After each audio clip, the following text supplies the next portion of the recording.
COVID-19 തടയുന്നതിന് Pfizer Covid vaccine പല രാജ്യങ്ങളിലും ഇപ്പോൾ കൊടുത്തു തുടങ്ങിയിട്ടുണ്ട്.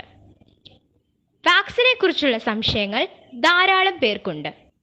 പാർശ്വഫലങ്ങൾ ആർക്കൊക്കെ കൊടുത്തുകൂടാ, എങ്ങനെയാണ് ഇത് പ്രവർത്തിക്കുന്നത് തുടങ്ങി ഈ വാക്സിനെ കുറിച്ച് അറിയേണ്ടതെല്ലാം വിവരിക്കുന്നു. ഹലോ എവരിവൺ, ഞാൻ ഡോക്ടർ ഡാനിഷ് സലീം. ഞാനിന്ന് സംസാരിക്കാൻ പോകുന്നത് ഫൈസറിൻ്റെ കോവിഡ് വാക്സിനെ കുറിച്ചാണ്. ഇപ്പോൾ ധാരാളം രാജ്യങ്ങളിൽ ഇപ്പോൾ ഫൈസറിൻ്റെ കോവിഡ് വാക്സിൻ എടുത്തു തുടങ്ങിയിട്ടുണ്ട്. അപ്പം ഫൈസറിൻ്റെ കോവിഡ് വാക്സിൻ ആർക്കെടുക്കാം, ഇപ്പോഴത്തെ പഠനം എന്താണ് പറയുന്നത്, തെളിയിച്ചിട്ടുള്ളത്, എത്ര ശതമാനം സക്സസ് റേറ്റ് ഉണ്ട്, ഇതിൻ്റെ സൈഡ് എഫക്റ്റ് എന്താണ്, ആരാണ് എടുക്കാൻ പാടില്ലാത്തത്, എന്തെങ്കിലും സൈഡ് എഫക്റ്റ് വന്നാൽ നിങ്ങൾ എന്തൊക്കെയാണ് ചെയ്യേണ്ടത്, ഇത്തരം കാര്യങ്ങളാണ് പറയാനായിട്ട് ഉദ്ദേശിക്കുന്നത്.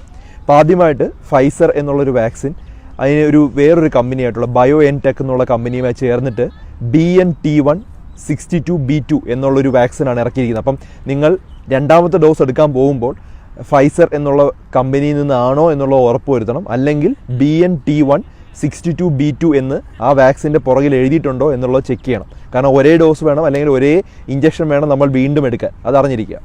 എത്ര ഡോസാണ് എടുക്കേണ്ടത്? 2 ഡോസാണ് എടുക്കേണ്ടത്. 21 ദിവസം ഇടവിട്ടാണ് എടുക്കേണ്ടത്. 28 ദിവസം ആയാലും കുഴപ്പമില്ല. 21 to 28 ഡേയ്സിൻ്റെ ഇടയ്ക്കാണ് രണ്ടാമത്തെ ഡോസ് എടുക്കുന്നത്. ഇനി ഇത് എന്ത് തരം വാക്സിനാണെന്ന് പറഞ്ഞാൽ ഇതൊരു mRNA വാക്സിനാണ്. mRNA വാക്സിൻ എന്ന് പറഞ്ഞാൽ നമ്മൾ വൈറസിനെയും കുത്തിവെക്കുന്നില്ല, അല്ലെങ്കിൽ വൈറസിനെ നിർവീര്യമാക്കിയതിനു ശേഷവും കുത്തിവെക്കുന്നില്ല. വൈറസിൻ്റെ സ്പൈക്ക് പ്രോട്ടീൻ, ആ തള്ളി നിൽക്കുന്ന സ്പൈക്ക് പ്രോട്ടീനാണ് നമ്മുടെ ശരീരത്തിലെ കോശത്തിൽ പോയി അറ്റാച്ച് ആവുന്നത്. ആ ഒരു സ്പൈക്ക് പ്രോട്ടീനെ ആർട്ടിഫിഷ്യലായിട്ട് ശരീരത്തിനെ കൊണ്ട് ഉണ്ടാക്കിപ്പിക്കുകയാണ്. ഒരു ജനറ്റിക് കോഡോണിനെ ശരീരത്തിലോട്ട് കുത്തിവെപ്പിച്ച് ശരീരത്തിനെ കൊണ്ട് തന്നെ ഈ ഒരു സ്പൈക്ക്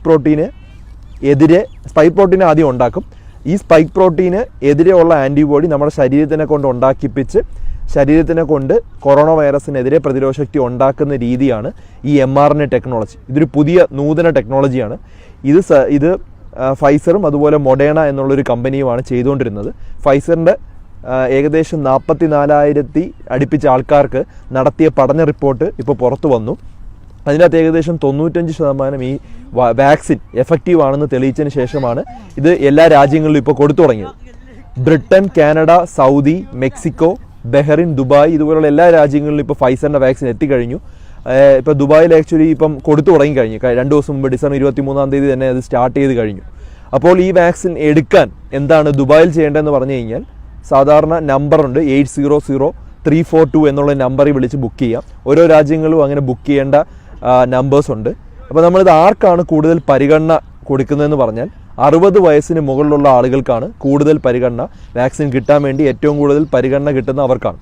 രണ്ടാമതായിട്ട് 16 വയസ്സിന് മുകളിലുള്ളവരും 60 വയസ്സിന് ഇടയ്ക്കുള്ള ആളുകൾക്ക് കൂടുതൽ അസുഖങ്ങളുണ്ടെങ്കിൽ, എന്തെങ്കിലും പ്രഷർ, ഷുഗർ, അതുപോലെ അമിതമായ ബുദ്ധിമുട്ടുകളുണ്ടെങ്കിൽ അവർക്കും വാക്സിൻ എടുക്കും. അപ്പോൾ ആദ്യമായിട്ട് പ്രായം കൂടിയവർക്കാണ് ആദ്യത്തെ പരിഗണന. രണ്ടാമത്തെ പരിഗണന എന്ന് പറഞ്ഞാൽ 16 വയസ്സിനും അതുപോലെ 60 വയസ്സിനും ഇടയ്ക്കുള്ള മറ്റു അസുഖങ്ങളുള്ളവർക്കാണ് കൂടുതൽ പരിഗണന കൊടുക്കുന്നത്. അപ്പോൾ ഇവർക്കാണ് ഏറ്റവും കൂടുതൽ കോമൺ ആയിട്ട് വാക്സിൻ എടുക്കുന്നത്. വാക്സിൻ ആർക്കാണ് എടുക്കാൻ പാടില്ല എന്ന് പറഞ്ഞാൽ 16 വയസ്സിന് താഴെയുള്ളവർക്കും പ്രഗ്നൻ്റ് ആയിട്ടുള്ളവരും അതുപോലെ പാല് കൊടുക്കുന്ന അമ്മമാരും ഉണ്ടെങ്കിൽ ഈ സമയത്ത് എടുക്കാതിരിക്കണം. കാരണം അതിൻ്റെ രണ്ടിൻ്റെ റിപ്പോർട്ട് ഇതുവരെ വന്നിട്ടില്ല. അതായത് പ്രഗ്നൻ്റ് ആയിട്ടുള്ളവർക്ക് എടുക്കാമെന്നോ അല്ലെങ്കിൽ ലാക്ടേറ്റിംഗ് മദേഴ്സിന് എടുക്കാമെന്നുള്ള പഠന റിപ്പോർട്ട് ഇതുവരെ വന്നിട്ടില്ലാത്തത് കൊണ്ടാണ് ഞാൻ പറയുന്നത് നമുക്ക് കുറച്ചും കൂടെ വെയിറ്റ് ചെയ്തതിന് ശേഷം ഒരു പഠന റിപ്പോർട്ടിന് വേണ്ടി വെയിറ്റ് ചെയ്യാം. അപ്പോൾ ആരെടുക്കാമെന്ന് പറഞ്ഞാൽ 60 വയസ്സ് കഴിഞ്ഞവരാണ് എടുക്കേണ്ടത്. 60 വയസ്സിന് മുമ്പ് 16 മുതൽ 60 വയസ്സുള്ളവർക്ക് എന്തെങ്കിലും മറ്റു അസുഖങ്ങളുണ്ടെങ്കിൽ അവർക്കും എടുക്കാവുന്നതാണ്. ഇതിൻ്റെ സൈഡ് എഫക്റ്റ് പറയാം. സൈഡ് എഫക്റ്റ് എന്ന് പറഞ്ഞാൽ ഇഞ്ചക്ഷൻ എടുത്തെടുത്ത് വേദന, അതുപോലെ നീര്, അതുപോലെ തന്നെ പനി ഉണ്ടാവുന്നുണ്ട് ചില ആളുകളിൽ, തലവേദന ഉണ്ടാവുന്നുണ്ട്, പിന്നെ അതുപോലെ ശരീരവേദന. ഇത്തരം ബുദ്ധിമുട്ടുകളാണ് ഏറ്റവും കൂടുതൽ ഉണ്ടായിട്ടുള്ളത്. അല്ലാതെ വേറെ സീരിയസ് സൈഡ് എഫക്റ്റ് ഒന്നും ഇതുവരെ റിപ്പോർട്ട് ചെയ്തിട്ടില്ല. ഇനി ഇത്തരം സൈഡ് എഫക്റ്റ് വന്നാൽ എന്ത് ചെയ്യണമെന്ന് പറഞ്ഞാൽ ചെറിയ ജോയിൻറ്റ് പെയിനും അതുപോലെ ചെറിയ സ്വെല്ലിംഗ് ഒക്കെ ആണെങ്കിൽ എന്ത് ചെയ്യണം, ആ ഭാഗത്ത് ഒരു നനഞ്ഞ തുണി നനച്ച് വെക്കുക എന്നുള്ളതാണ്. ഒരു നനഞ്ഞ തുണി നനച്ച് വെക്കുക. അതിനുശേഷം നമ്മൾ 2 ദിവസം കഴിയുമ്പോൾ അതങ്ങ് മാറിക്കോളും. ഒത്തിരി വേദന ഉണ്ടെങ്കിൽ പാരസെറ്റമോളിൻ്റെ 500 മില്ലിഗ്രാമിൻ്റെ ടാബ്ലറ്റ് ഒരെണ്ണം കഴിക്കുക. 6 മണിക്കൂർ ഇടപെട്ട് നിങ്ങൾക്ക് കഴിക്കാവുന്നതാണ്. അപ്പോൾ ഏറ്റവും ഇമ്പോർട്ടൻ്റ് ആയിട്ടുള്ള കാര്യം നനഞ്ഞ ഒരു തുണി അവിടെ നനച്ച് വെക്കുക എന്നുള്ളതാണ് ഏറ്റവും ഇമ്പോർട്ടൻറ്റ്. ഈ വാക്സിൻ എടുത്തതിന് ശേഷം അടുത്ത കുറച്ച് ദിവസം നല്ലോണം ശ്രദ്ധിക്കണം, ധാരാളം വെള്ളം കുടിക്കണം. കാരണം നിർജ്ജലീകരണവും അതുപോലെ ബുദ്ധിമുട്ടും കാരണം തലവേദനയും പനിയും വരാറുണ്ട്. അപ്പോൾ അതുകൊണ്ട് തന്നെ കുറച്ച് ദിവസത്തേക്ക് നല്ലവണ്ണം വെള്ളം കുടിക്കുകയും കൃത്യമായി ഉറങ്ങുകയും ചെയ്യണം. അപ്പോൾ അത് ശ്രദ്ധിക്കേണ്ട കാര്യമാണ്. പിന്നെ അതുപോലെ തന്നെ ഡ്രസ്സ് നമ്മൾ ലൈറ്റായിട്ടുള്ള ഡ്രസ്സ് ധരിക്കണം, പ്രത്യേകിച്ചും കയ്യിൽ വാക്സിൻ എടുത്ത ഭാഗത്ത്, അല്ലെങ്കിൽ അവിടെ നീരും മറ്റ് ബുദ്ധിമുട്ടുകളും വരാം. ഈ കാര്യങ്ങളാണ് മെത്താൻ ശ്രദ്ധിക്കേണ്ടത്. അപ്പോൾ സൈഡ് എഫക്റ്റ് ഞാൻ പറഞ്ഞു, ആർക്കാണ് എടുക്കാൻ പാടില്ല എന്ന് പറഞ്ഞു. ഈ സ്റ്റഡി നമ്മൾ 44,000 പേരിൽ നടത്തിയ സ്റ്റഡിയിൽ 21,720 ആളുകൾക്കാണ് വാക്സിൻ കൊടുത്തത്. ബാക്കിയുള്ള പകുതിയുള്ള ആളുകൾക്ക് വാക്സിൻ കൊടുത്തില്ല. വാക്സിന് അത് പ്ലസിബോ ആണ്, വാക്സിന് പകരം ഒരു വാക്സിൻ എന്ന് തോന്നിക്കുന്ന രീതിയിൽ മറ്റുള്ളവർക്ക്, എന്നാലേ നമുക്ക് സ്റ്റഡിയിൽ കമ്പയർ ചെയ്യാൻ പറ്റുള്ളൂ. അപ്പോൾ ഇതിനകത്ത് ഏകദേശം പൊണ്ണത്തടിയുള്ള 35%, ഡയബറ്റിക് ആയിട്ടുള്ള 10%, അതുപോലെ ശ്വാസകോശവും ഹൈപ്പർ ടെൻസീവ് ആയിട്ടുള്ള 10% ആളുകളിൽ നടത്തിയ പഠനത്തിൽ എല്ലാം സേഫാണ്, ഒരു സൈഡ് എഫക്റ്റും കണ്ടുപിടിച്ചിട്ടില്ല. അപ്പോൾ അവർക്കൊക്കെ എടുക്കാം. അപ്പോൾ പ്രമേഹം ഉള്ളവർക്കും, അമിതമായിട്ട് കൊളസ്ട്രോൾ ഉള്ളവർക്കും, അതുപോലെ തൈറോയ്ഡ് ഉള്ളവർക്കും, ലിവർ ചെറിയ പ്രോബ്ലം ഉള്ളവർക്കും ഒക്കെ എടുക്കാമെന്ന് തെളിയിച്ചിട്ടുള്ളതാണ്. അപ്പോൾ അത്തരം ആളുകൾക്ക് എടുക്കാം. പ്രഗ്നൻ്റ് ആയിട്ടുള്ള നമ്മുടെ സ്ത്രീകൾക്കും, അതുപോലെ തന്നെ പാല് കൊടുക്കുന്ന അമ്മമാരും കുറച്ച് ദിവസത്തേക്ക് ഹോൾഡ് ചെയ്യണം, കാരണം റിസൾട്ട് ഇതുവരെ വന്നിട്ടില്ല. അപ്പോൾ ഇത്തരം കാര്യങ്ങളാണ് അറിഞ്ഞിരിക്കേണ്ടത്. ഇനി പോസിറ്റീവ് ആയിട്ടുള്ള ആൾ വാക്സിൻ എടുക്കണമെന്ന് ചോദിച്ചു കഴിഞ്ഞാൽ ഫൈസർ പറയുന്നത് 3 മാസം കഴിഞ്ഞ് എടുക്കുന്നതാണ് നല്ലത്. കാരണം അസുഖം വന്നതിന് ശേഷം 3 മാസം കഴിഞ്ഞതിന് ശേഷം കോവിഡ് ഈ ഒരു വാക്സിൻ എടുക്കുന്നതായിരിക്കും നല്ലതെന്നാണ് പറയുന്നത്. ഇപ്പോൾ സൈനോഫാർമ പറഞ്ഞത് 1 മാസം കഴിഞ്ഞ് എടുക്കാമെന്നാണ് പറഞ്ഞത്. കാരണം അസുഖം വന്ന് ശരിക്കും മാറിക്കഴിഞ്ഞ് കഴിഞ്ഞാൽ നമ്മുടെ ശരീരത്തിൽ ആൻറ്റിബോഡി ഇല്ലെങ്കിൽ വാക്സിൻ എടുക്കുന്നത് തന്നെയാണ് നല്ലത്. അങ്ങനെ എടുത്തു കഴിഞ്ഞാൽ നമുക്ക് ശരീരത്തിന് ഇതിനെതിരെയുള്ള ആൻറ്റിബോഡി ഉണ്ടാക്കാനായിട്ട് കഴിയും. അപ്പോൾ അതുകൊണ്ട് തന്നെ നമ്മൾ എടുക്കുന്നത് തന്നെയാണ് നല്ലത്. പക്ഷേ ഫൈസറിൻ്റെ വാക്സിൻ 3 മാസം എന്നാണോ നിങ്ങൾ പോസിറ്റീവ് ആയത്, അല്ലെങ്കിൽ ലക്ഷണം തുടങ്ങിയത്, അതിനുശേഷം 3 മാസത്തിന് ശേഷം നിങ്ങൾ ഫൈസറിൻ്റെ ഈ വാക്സിൻ എടുക്കാമെന്നും പറയുന്നുണ്ട്. അപ്പോൾ ഏകദേശം ഞാൻ എല്ലാ കാര്യവും പറഞ്ഞിട്ടുണ്ട്. ആർക്കെടുക്കാം, ആർക്കെടുത്തുകൂടാ, എന്തൊക്കെയാണ് സൈഡ് എഫക്റ്റ്, അതുപോലെ തന്നെ